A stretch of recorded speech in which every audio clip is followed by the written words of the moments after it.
Olá, começa agora o Panorama TVC. Aqui você acompanha tudo o que acontece na Câmara de São José do Rio Preto e também confere entrevistas sobre assuntos de interesse da população.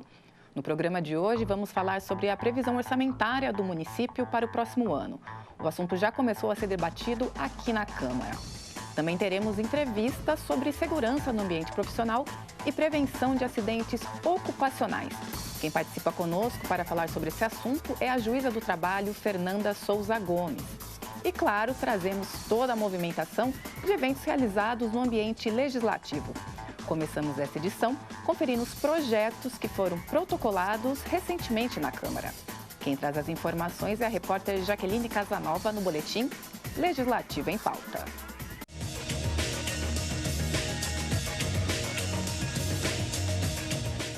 Olá, confira os projetos protocolados nesta semana aqui na Câmara Municipal de São José do Rio Preto.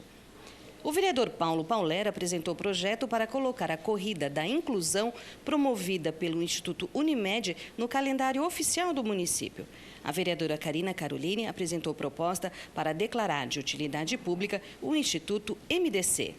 A Prefeitura elaborou o projeto que dispõe sobre o bônus educador presente e fixa o valor para o exercício de 2023.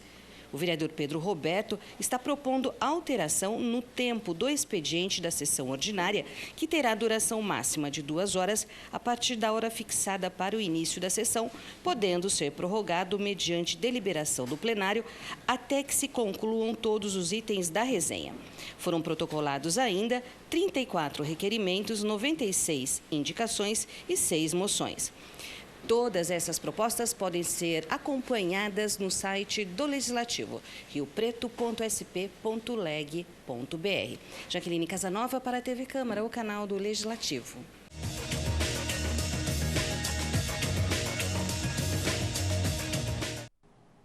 Durante a 14ª sessão ordinária deste ano, os vereadores de São José do Rio Preto analisaram uma pauta de 10 itens.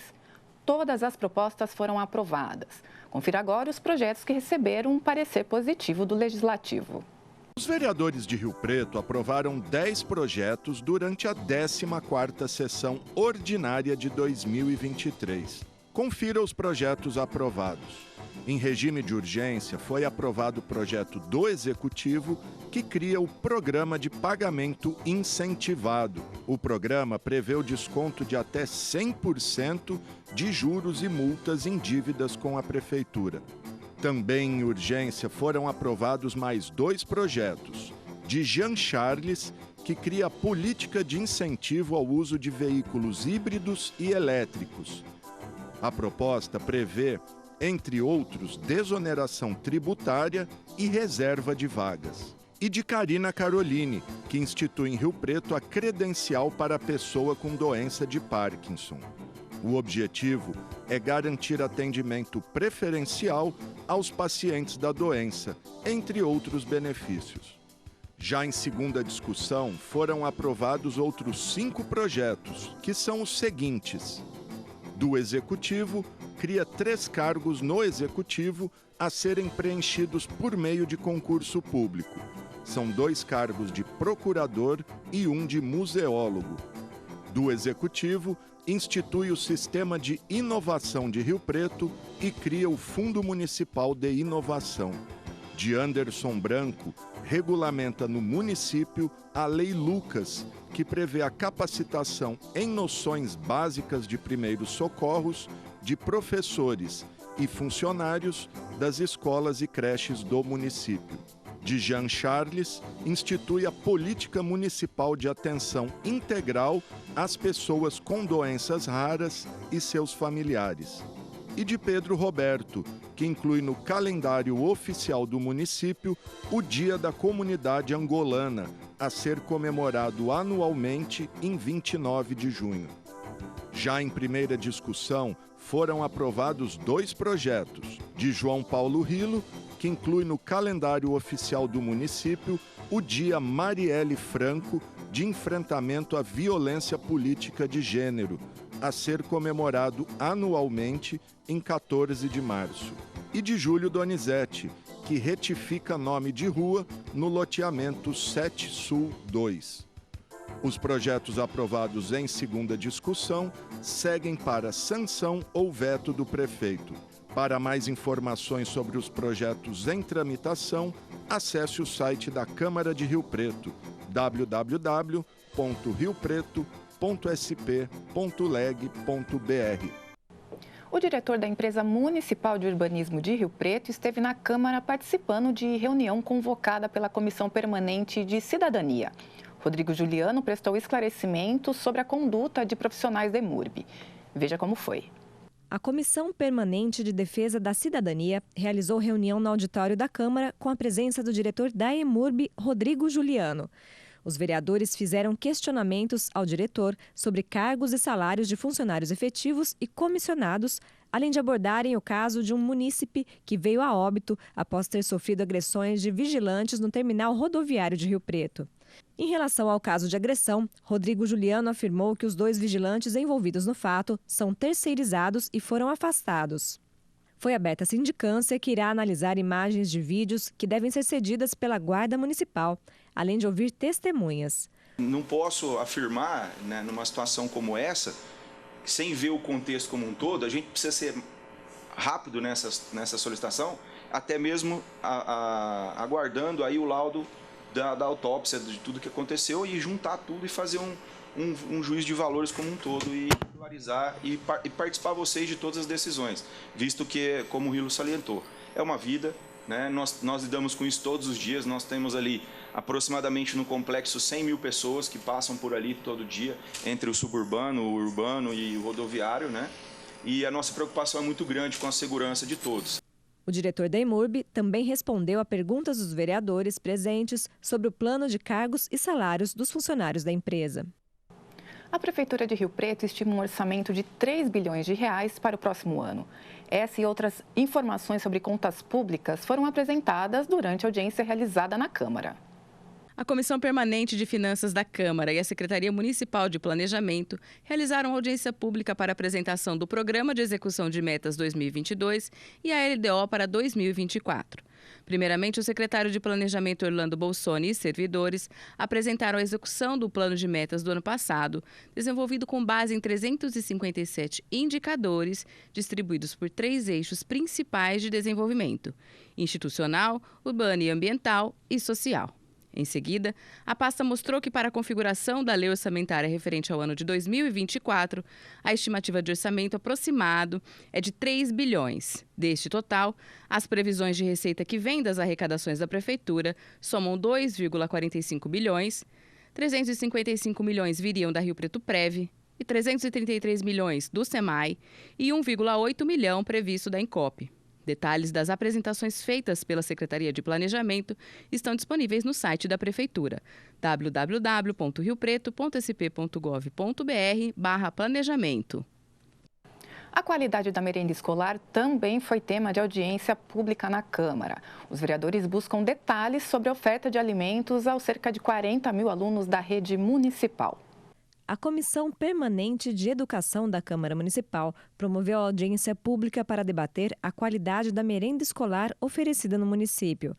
O secretário municipal da Agricultura, Pedro Pesuto, foi convidado para falar sobre os alimentos oferecidos aos estudantes, seguindo o Programa Nacional de Alimentação Escolar. Em São José do Rio Preto, 39.800 alunos recebem os alimentos em 143 escolas e 41 pontos de contraturno escolar. Segundo o secretário, 406 merendeiras terceirizadas são responsáveis pela preparação dos alimentos, com supervisão de 14 nutricionistas que elaboram cardápios para cada faixa etária. No total, são servidas 117 mil refeições por dia. O secretário apresentou os cardápios elaborados para as escolas, explicou que atualmente o abastecimento das unidades escolares é realizado quinzenalmente, o que reduz os estoques, minimizando desperdícios e contaminações por insetos. Os vereadores presentes fizeram perguntas sobre a aceitação de novos alimentos do cardápio pelos alunos, que, segundo o secretário, têm a oportunidade de opinar sobre os pratos servidos. Também respondeu questionamentos sobre a oferta de alimentos adequados para crianças com restrições alimentares, como intolerâncias e alergias, que têm à disposição um cardápio com itens diferenciados. A comissão deve continuar acompanhando a situação da merenda escolar, de acordo com as reivindicações de pais de alunos ao longo do ano. A mesa diretora da Câmara Jovem foi eleita na primeira sessão do ano, realizada na última quarta-feira. A repórter Maria Estela Calças traz o resultado da votação. Os vereadores jovens realizaram no dia 26 de abril a primeira sessão ordinária do ano para a eleição da mesa diretora que comandará os trabalhos em 2023. Ao todo, 17 vereadores jovens, representantes de 15 escolas de ensino fundamental e médio da cidade, participaram da sessão.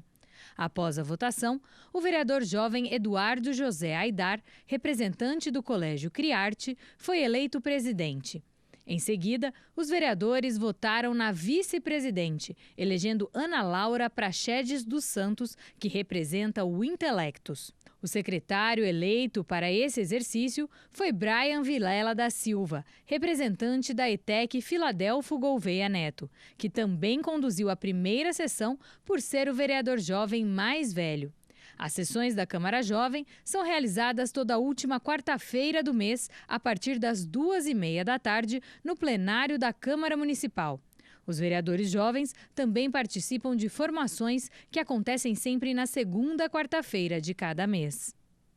Agora, o Panorama TVC faz um breve intervalo. Na volta, vamos falar sobre o PPI, o programa que dá condições especiais para quem quer quitar dívidas com a Prefeitura. Voltamos já.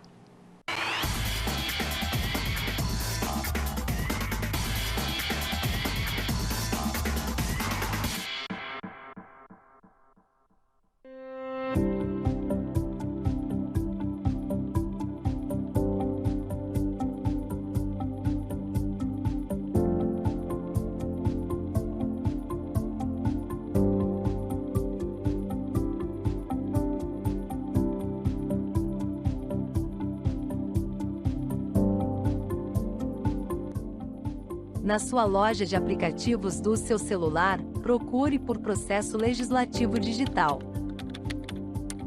Após a instalação, abra o aplicativo Processo Legislativo Digital e procure por Câmara Municipal de São José do Rio Preto. E pronto! Agora você pode consultar todos os projetos que estão em tramitação na Câmara, pautas das sessões, todas as leis, votações, ordem do dia e muito mais. E ainda você terá acesso direto com os vereadores, ouvidoria da Câmara e acesso aos conteúdos da TV Câmara Rio Preto. Processo Legislativo Digital, o app do Legislativo de Rio Preto.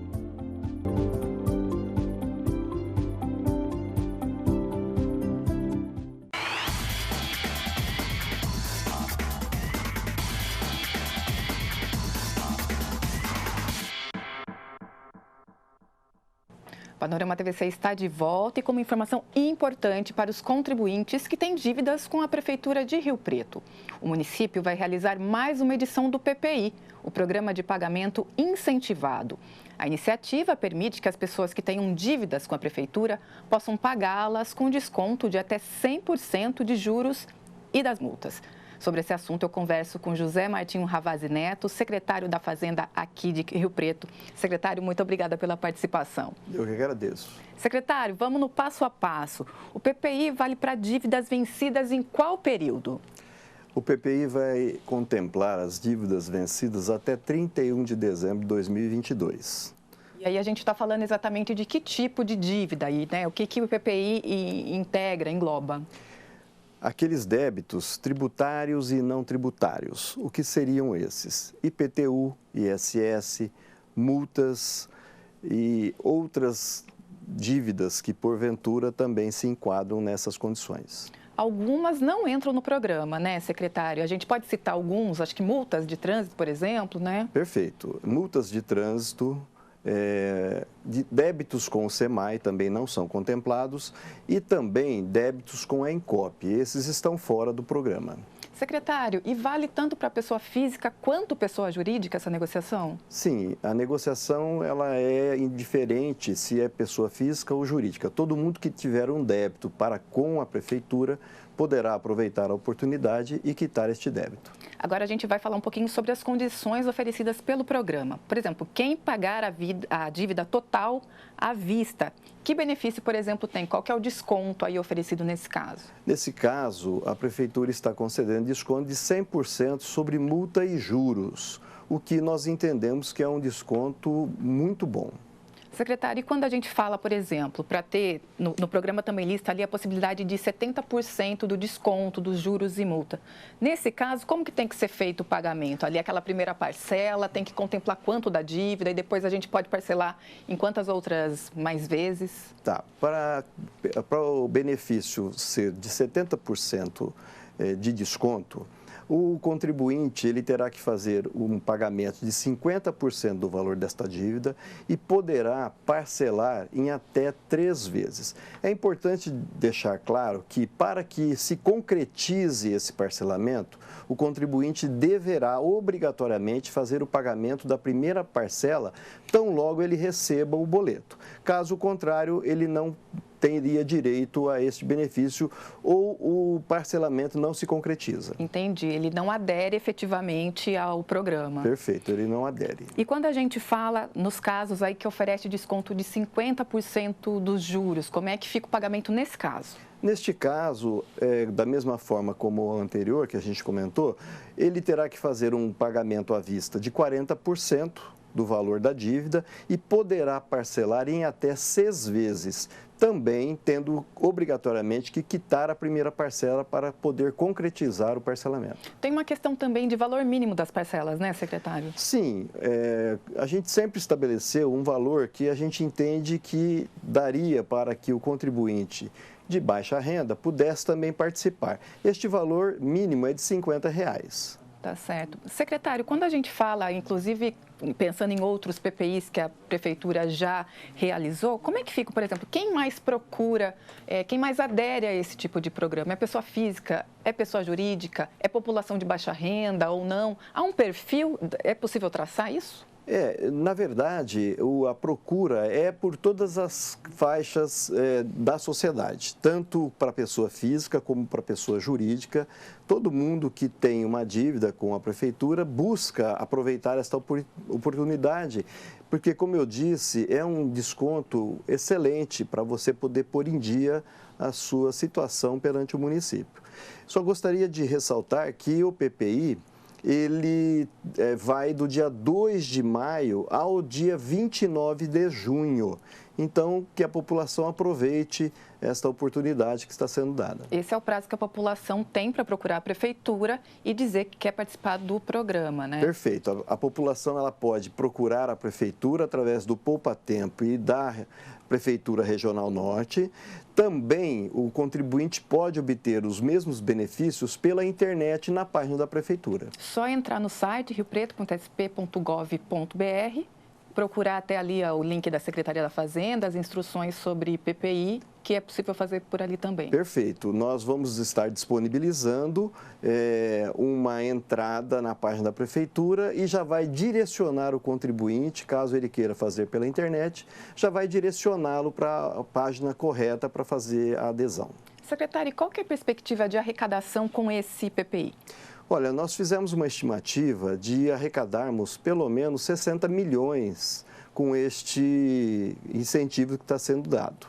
Então, nós esperamos atingir essa meta. No último PPI, qual que foi a arrecadação? O último PPI nós arrecadamos 40 milhões. Por conta disso é que a gente traçou uma expectativa de até 60 milhões para este. Neste novo, né? Secretário, e esse dinheiro entrando no caixa da Prefeitura, no que isso ajuda o governo? Isso já pode ser imediatamente empregado em outros setores, né? Como é que vocês fazem com essa verba que chega por meio do PPI, por exemplo? Os recursos arrecadados por este meio, eles podem ser utilizados em várias áreas da Prefeitura. Não existe uma vinculação nessa ou daquela outra. Então, ele pode ser utilizado com qualquer tipo de despesa que a Prefeitura tenha necessidade de utilizar. Não é uma verba carimbada. Não é uma verba carimbada. Secretário, e esse programa vocês implementam percebendo que a grande dificuldade é mesmo esse acréscimo de juros e multa que acaba impedindo o pagamento?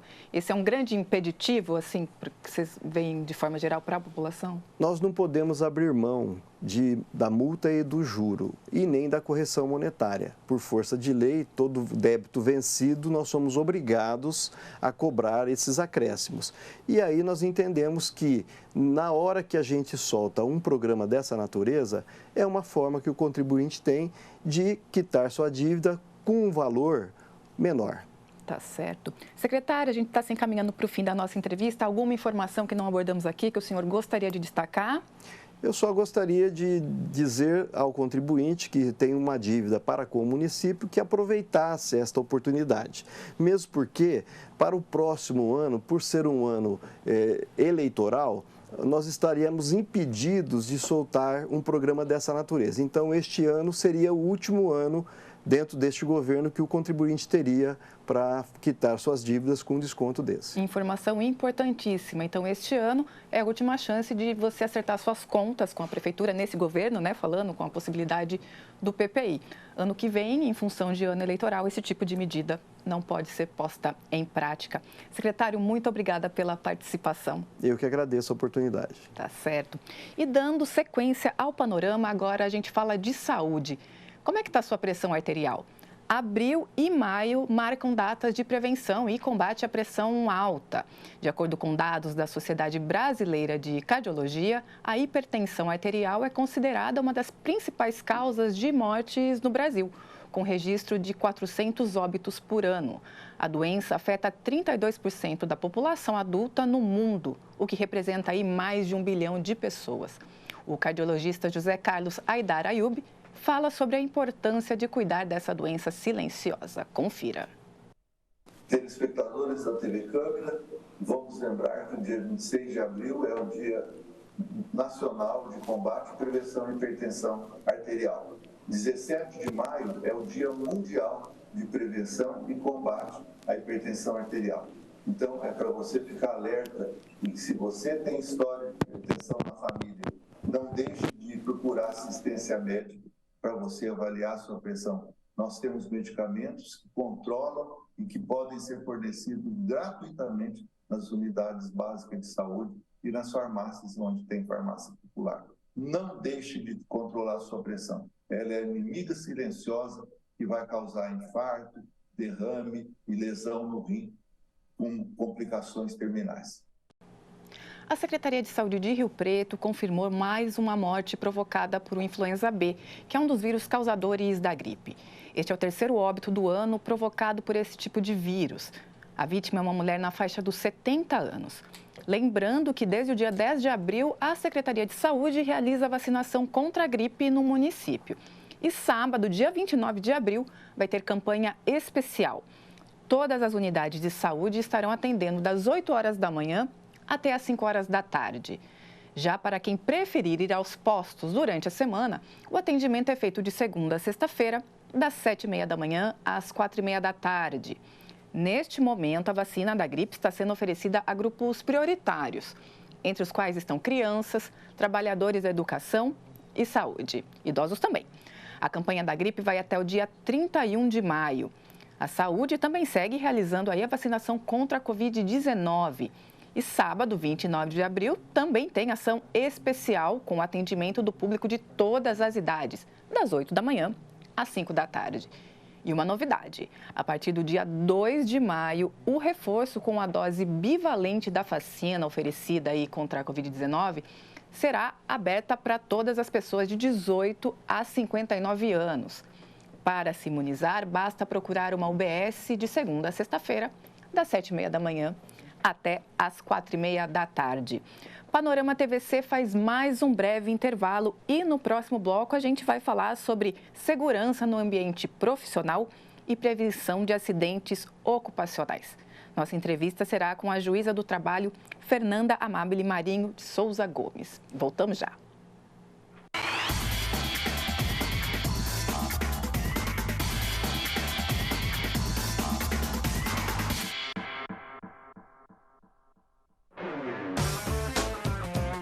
A Câmara de Rio Preto está no seu celular. A tramitação das leis e o trabalho do vereador que você elegeu agora podem ser acompanhados com mais transparência por meio do aplicativo Processo Legislativo Digital. De maneira fácil e simples, você sabe se uma lei está em vigor ou se o projeto do vereador que você acompanha foi aprovado. É só entrar na loja de aplicativos do seu celular e baixar o Processo Legislativo Digital. No aplicativo, você encontra a Câmara Municipal de Rio Preto. Lá estão os caminhos para as proposituras, sessões, votações. Também pelo aplicativo da Câmara, você pode mandar mensagens para os vereadores ou entrar em contato com a ouvidoria da Câmara Municipal.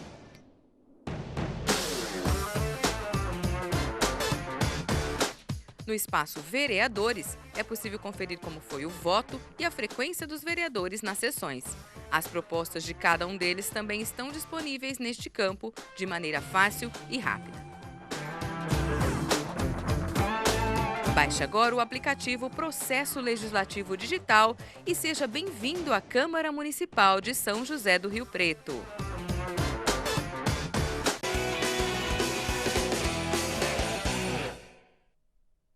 Olá, sou o Tenente Leme, comandante da Polícia Ambiental da região de São José do Rio Preto. Estou aqui para passar algumas dicas de segurança, como, por exemplo, manutenção do equipamento, do onde fazer o embarcado, a quantidade de pessoas que você vai carregar no barco, isso é importante, fazer a segurança durante a navegação, a qualidade dos equipamentos que você está carregando, a quantidade de combustível, tudo isso é importante para manter a sua boa navegação, uma boa pescaria e todos que voltem com segurança para suas residências.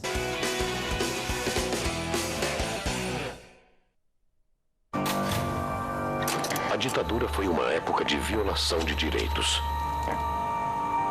E muitos dos documentos que contavam os detalhes sobre os crimes cometidos foram censurados, escondidos ou destruídos. Hoje, muitos deles estão disponíveis no site pnmdigital.mpf.mp.br. Acesse, pesquise e não deixe a história desaparecer, muito menos se repetir.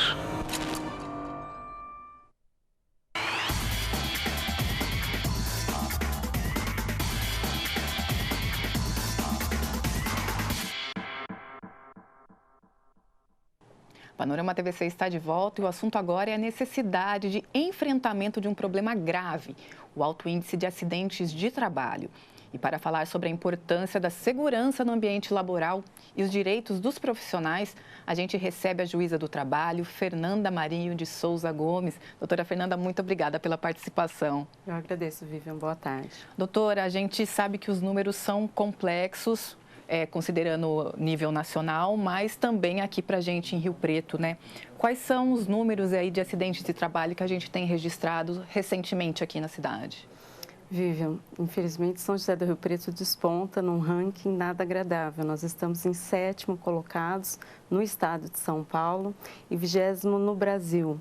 Os números aproximados de 4.100 acidentes no ano passado. E como isso são os números registrados, né, doutora? E considerando, você acredita que haja um índice alto também de subnotificação?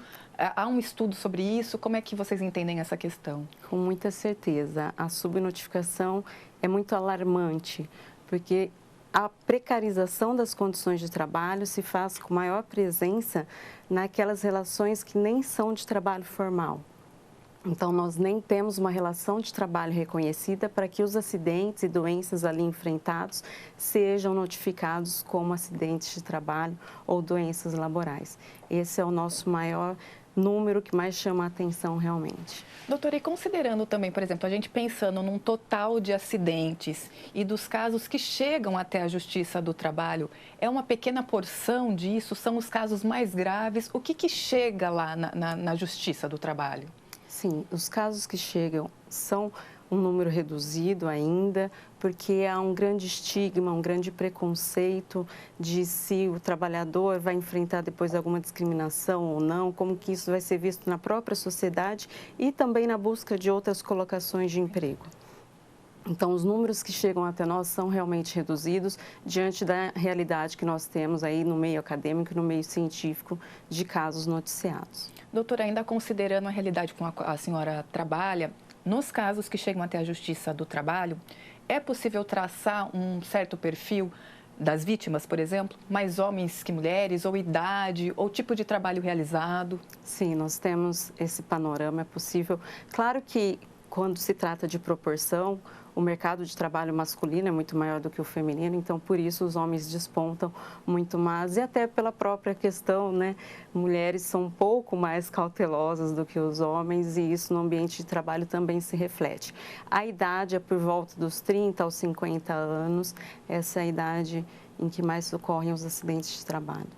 Doutora, e quando a gente considera, por exemplo, as doenças ocupacionais ou até mesmo a questão da saúde mental, muito falada atualmente, isso acaba entrando no rol de acidente de trabalho? Entra nessa discussão também? Sim, entra nessa discussão e tem sido um dos pontos que mais tem chamado a nossa atenção, porque nós vimos, né, pandemia e tudo mais, que realmente a saúde mental do trabalhador está muito precarizada em todos os postos de trabalho, em todos os níveis e ambientes de trabalho, e tem chamado muita atenção. Cada vez mais as queixas são reiteradas pela saúde mental do trabalhador.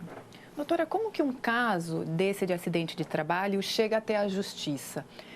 O próprio trabalhador pode fazer algum tipo de provocação? É necessário algum tipo de uma ação de um advogado? Ou essas informações, né, às vezes, esses casos chegam, por exemplo, por meio do Ministério Público? Como é que é isso? Quando há hospitalização, atendimento médico, os próprios hospitais já têm seus protocolos, tem o Sereste que entra e já fazem as notificações ao Ministério Público ou à Secretaria de Saúde Municipal.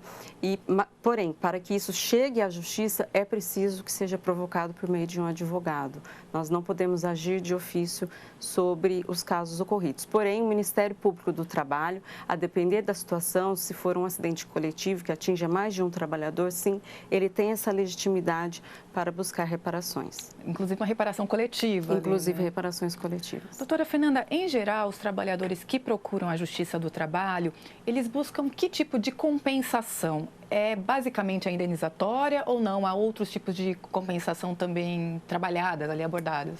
Basicamente a indenizatória, que pode ser material, e a indenização pelos danos morais enfrentados. Esses danos materiais são tanto danos futuros, eventuais pensionamentos pela redução da capacidade laborativa, quanto os danos já sofridos, despesas médicas, às vezes necessidade de prótese, internações e etc. E os danos psicológicos aí na reparação moral e até danos estéticos. Esses sim. Nas ações do Ministério Público do Trabalho, nós temos muito o caráter de prevenção e da educação. Então, são tutelas específicas para que seja feito todo um trabalho de treinamento. A exemplo, dentro de uma empresa, houve um acidente X e ali se volta para cursos específicos para o trabalho naquele ambiente, se for uma máquina, naquela máquina, se for questões de assédio moral e outras questões de assédio sexual também que são caracterizados. Também essas prevenções, cursos, palestras de como evitar isso para que ele não se torne institucional, que não seja uma questão estrutural daquele ambiente de trabalho. Entendi.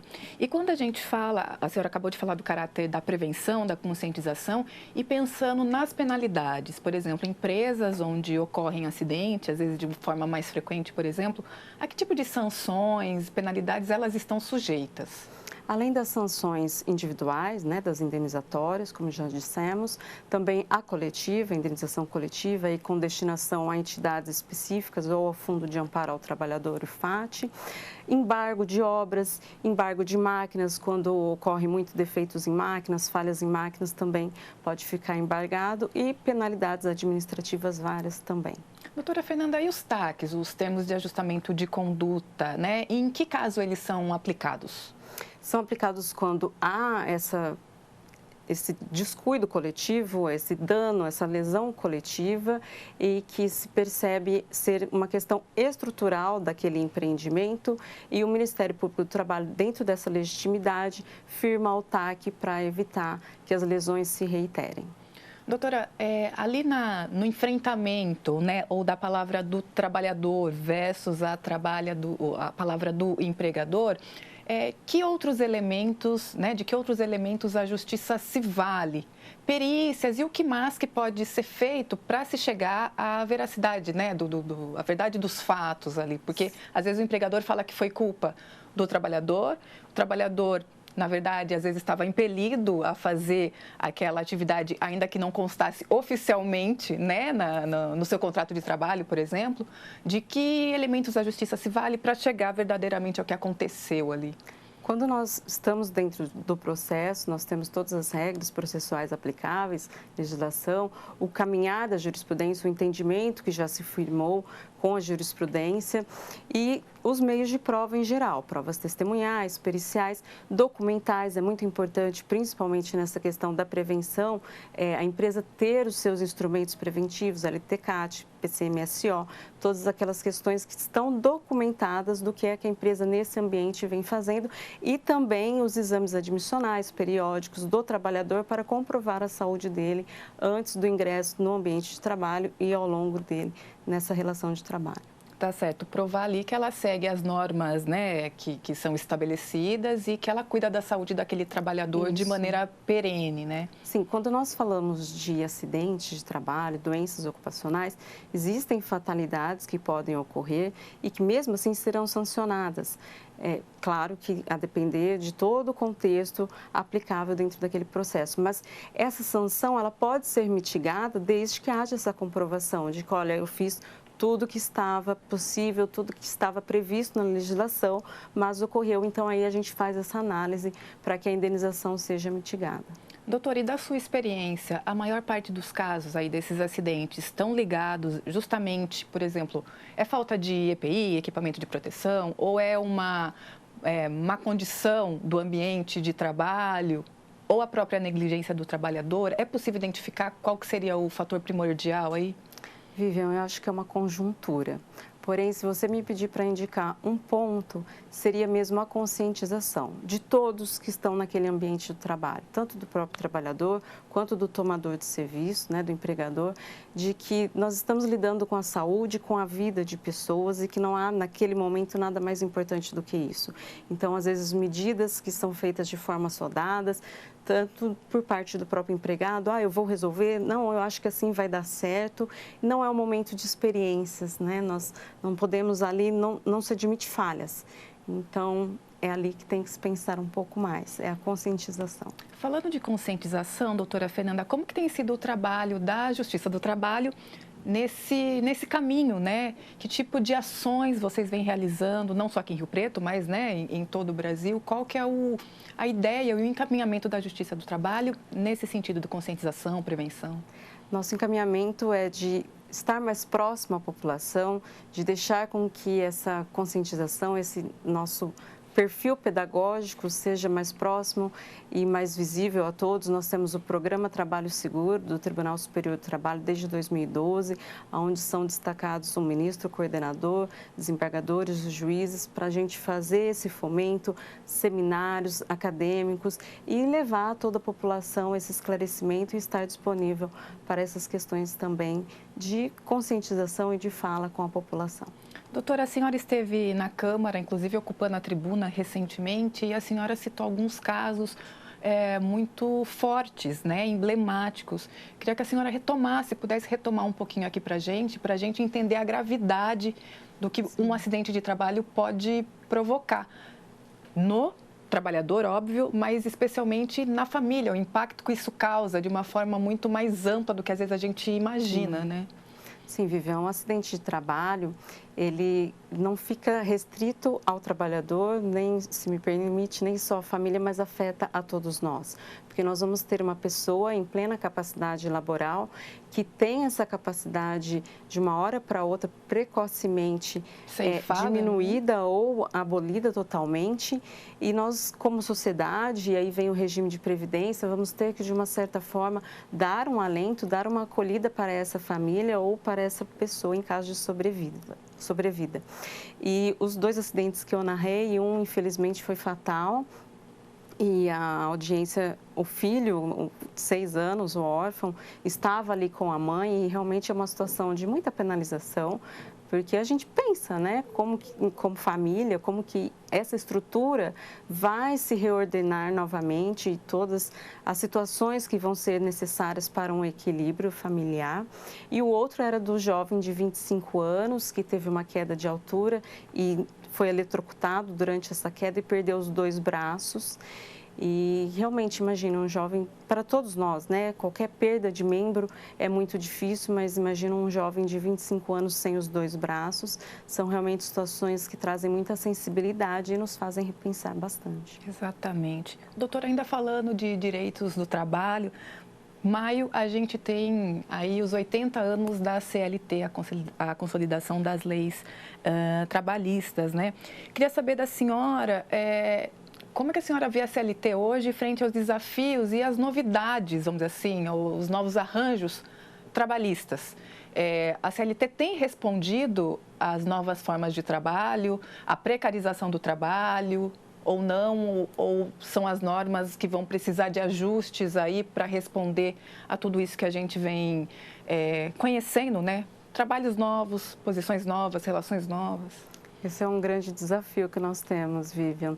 Realmente a CLT faz 80 anos, agora dia 1º de maio, e há uma crítica muito ferrenha de que nós não acompanhamos, que a legislação não acompanhou toda a atualização da realidade. Muitos dizem que quando o direito se esquece da realidade, a realidade se vinga e se esquece do direito.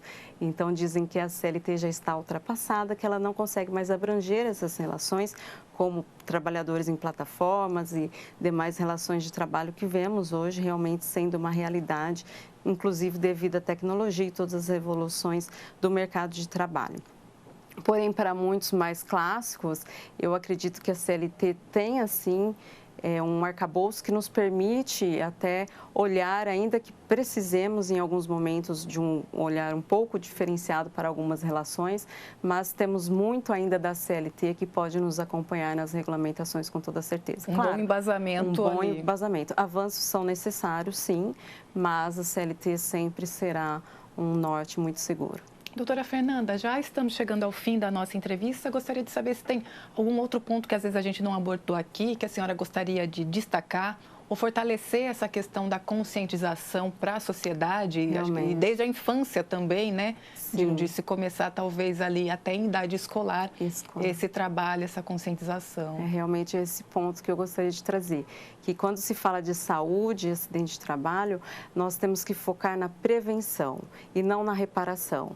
O dano feito, ele nunca é reparado a contento, mas a prevenção, sim, ela pode e ela tem uma grande eficácia e nós devemos sempre pautar pela prevenção. E os jovens, com toda certeza, as crianças estando nas escolas recebendo essas instruções, podem ser grandes disseminadores, grandes agentes multiplicadores dessa consciência que nós precisamos. Tá certo. Muito obrigada pela participação. Bom, agora o Panorama TVC destaca as vagas ofertadas pelo balcão de empregos da Prefeitura aqui de Rio Preto. Nesta semana foram anunciadas mais de 900 vagas. Confira as principais oportunidades. O balcão de empregos da Prefeitura de Rio Preto está com 984 vagas disponíveis. Entre os destaques estão 88 vagas para vendedor em diversas áreas, há 66 vagas para estágio em vários setores, 53 vagas para atendente em diversas áreas e 44 postos de auxiliar de limpeza. A lista completa com todas as vagas disponíveis você encontra no site da Câmara, o riopreto.sp.leg.br, no menu que fica na lateral do portal. Basta clicar em Utilidade Pública e, na sequência, Balcão de Empregos. Já para se candidatar às vagas, o trabalhador deve acessar o site riopreto.sp.gov.br/balcão empregos.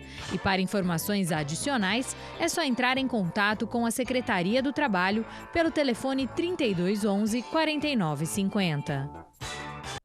Autoridades de Rio Preto foram até a cidade de Jaci para conhecer projeto desenvolvido pela Associação São Francisco de Assis. A visita faz parte das ações em busca de modelo de atendimento e regulamentação do Programa de Internação Involuntária de Dependentes Químicos. A TV Câmara acompanhou. Confira. Um grupo formado por representantes do Legislativo, Executivo, Judiciário e Defensoria Pública visitou o Hospital Nossa Senhora Mãe da Divina Providência, mantido pela Associação e Fraternidade São Francisco de Assis na Providência de Deus, em Jaci, mantido pelo Frei Francisco Belotti. O objetivo do grupo foi conhecer a ala psiquiátrica do hospital para a elaboração da minuta de projeto de lei que pretende regulamentar em Rio Preto a internação involuntária de dependentes químicos em situação de rua, hoje um dos principais problemas sociais de Rio Preto. Está a cargo do defensor público Júlio Tanoni a elaboração da minuta do projeto de lei que será entregue ao Executivo para ser enviado ao Legislativo e assim se transformar em lei. Essa visita, ela fecha esse ciclo, né, para nós então entregarmos para a comissão, para a presidência da Câmara, para o Executivo Municipal, uma ideia de procedimentalização, de organização desse processo, não só de internação compulsória involuntária, mas todo um fluxo de cuidados e garantias de acesso ao tratamento adequado, de garantias de direitos humanos desses pacientes e suas famílias e, especialmente, a saída dessas pessoas do processo de internação para seus lares, suas famílias ou, na ausência delas, para serviços e equipamentos que tenham condições de prosseguir com esse tratamento para que essa pessoa não volte imediatamente para a rua. O presidente da Câmara afirmou que a visita teve como meta conhecer experiências que podem ser aproveitadas no projeto de lei para contemplar e regularizar a internação de dependentes químicos em comunidades terapêuticas. É um momento propício, a situação da lei ela já está com uma minuta pronta, o Dr. Tanoni, que ficou responsável de fazer esse texto, acredito que em mais alguns 10 dias nós devemos estar com ela já para ser apresentada primeiramente para o plenário, para os 17 vereadores devem conhecer essa minuta de projeto. Após essa minuta, que será entregue à presidência da Casa, nós vamos encaminhá-la ao prefeito municipal para que possa estudá-la e, possivelmente, com certeza, a pedido dele até, mandar essa lei para a Câmara. Então, a Câmara dando a sua contribuição, fazendo a sua parte, o que é prerrogativa nossa e obrigação também. Então, estamos felizes por essa situação. O juiz Evandro Pelarim, que tem atuado na coordenação do grupo, disse que a minuta do projeto está praticamente finalizada. Já está praticamente finalizada a pesquisa, o trabalho. O doutor Júlio acabou ficando na coordenação dessas questões jurídicas, né? Nós debatemos muito, né, como lá na Câmara mesmo, em reuniões, vários aspectos. A minuta preparada pelo doutor Júlio está praticamente pronta, né? Contempla tudo aquilo que está na lei federal, né? Valoriza as comunidades terapêuticas e, dentro desse nosso princípio, energiza ainda mais a rede para fazer com que todos nós saibamos, isso é o ponto principal, a atenção que tem sido dada àquela pessoa em situação de rua. Ela foi para onde ela está indo, qual que é a perspectiva dela, a criação de um projeto de vida, porque nós temos que pensar assim, não adianta colocar a pessoa internada numa comunidade, nós precisamos criar junto com ela um projeto de vida. É isso que vai fazer ela não voltar mais para a rua, não usar drogas, enfim. Então, esse projeto está contemplando todos esses aspectos. A diretora do fórum afirmou que participou da visita ao hospital para aprender. A ideia de vir aqui, de conhecer, é para aprender a trabalhar com esses que são os problemas sociais, que o judiciário também está preocupado. Então, essa visita é com essa intenção de conhecer e aprender a cuidar dos nossos problemas e, com certeza, vamos levar isso para Rio Preto. A juíza ressaltou ainda a importância de magistrados saírem às ruas para conhecer a realidade dos problemas. Muito importante, porque a gente julga as pessoas, a gente julga os fatos que são levados a nós, mas lá são pessoas naqueles processos. Então, você conhecer os problemas da sua cidade, da sua comarca, os problemas da sociedade, isso é muito importante na hora do juiz de julgar, de dar a sua decisão a mais justa possível. O Frei Francisco, que colabora com o grupo e tem tomado iniciativas em Rio Preto, como a Casa de Cirineu e a Pousada da Esperança, diz não ter dúvidas de que Rio Preto vai conseguir resolver o problema. Todos nós somos corresponsáveis, né? Instituições, governos, municípios, enfim. E agora, no dia 19, abrindo a Pousada da Esperança, quer dizer, olha o nome, Pousada, aquele que a gente pode entrar, pode sair, pode voltar. E nessas idas e voltas, as pessoas vão amadurecendo a ideia de recuperação, uma casa bonita, uma casa que oferece muita coisa que na rua seria impossível, né? A pousada, em poucos dias, já colocou 6 pessoas no mercado de trabalho, que já estão trabalhando e voltando lá, pousando e etc. E 2 pessoas já foram direcionadas para suas famílias. Então, eu acho que em pouco tempo nós já temos os frutos aí, né? Juntamente com a Casa do Cirineu, a Casa da Mãe, que é específica para a mulher, e agora a Pousada da Esperança, o refeitório lá ajudando muito. Eu acredito que Rio Preto está numa fase bastante avançada nesse trato com as pessoas em situação de rua. O Frei considera ainda que Rio Preto será modelo no trato com pessoas em situação de rua, problema social que atinge todas as grandes cidades do país. Totalmente. Eu vou ter agora uma reunião com o governador, ele quer saber do modelo de Rio Preto, entendeu? E eu vou contar detalhes tal, e quero trazê-lo aqui também para conhecer pessoalmente tudo isso. O Panorama TVC termina aqui. Se você quiser rever esse programa, basta acessar o nosso canal no YouTube. Estamos lá como TV Câmara Rio Preto. Todas as informações do Legislativo riopretense você encontra no nosso site, o riopreto.sp.leg.br, e também em nossas redes sociais. Estamos no Facebook e no Instagram. Muito obrigada pela audiência e até o próximo programa.